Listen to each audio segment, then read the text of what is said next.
இப்போ என் கையில ஒரு கட்டு பணம் இருக்கு, சரியா? என் கையில இன்னும் ஒரு கட்டு பணம் இருக்கு. ஸோ 10 ரூபா நோட்டில் நான் ஒரு கட்டு பணம் வச்சிருக்கேன்.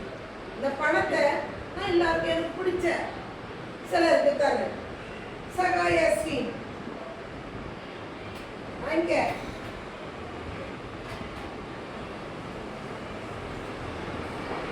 சுகித்து, ஜோயல்,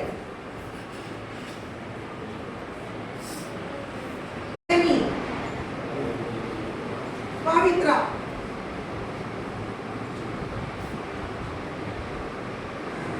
வெரி குட்.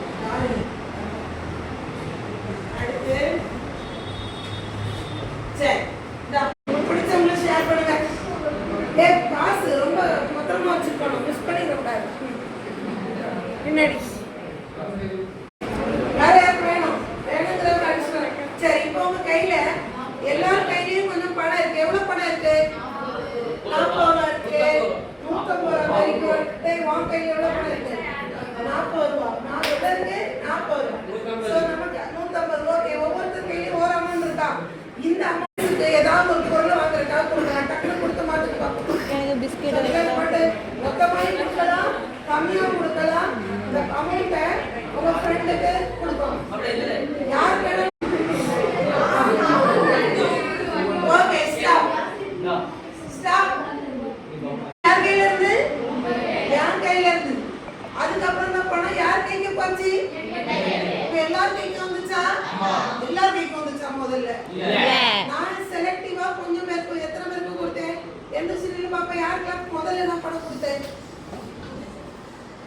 ஓகே, முதல்ல அந்த பணம் என் கையில மட்டும் இருந்தது. அதுக்கப்புறம் அந்த பணம் இந்த 3, 6, 7, 10 பேர் கைக்கு வந்துச்சு. இந்த 10 பேரும் அந்த பணத்தை யாருக்கெல்லாம் கொடுத்தீங்க? இதுதான் பணத்தின் சுழற்சி வேகம். புரிஞ்சுதா? பணத்தின் சுழற்சி வேகம்னா என்ன? ஒரு ஆள் கையில இருக்கக்கூடிய பணம் எவ்வளவு வேகமா எத்தனை கை மாறுது அப்படின்னு படிக்கிறதுக்கு பேருதான் பணத்தின் சுழற்சி வேகம்.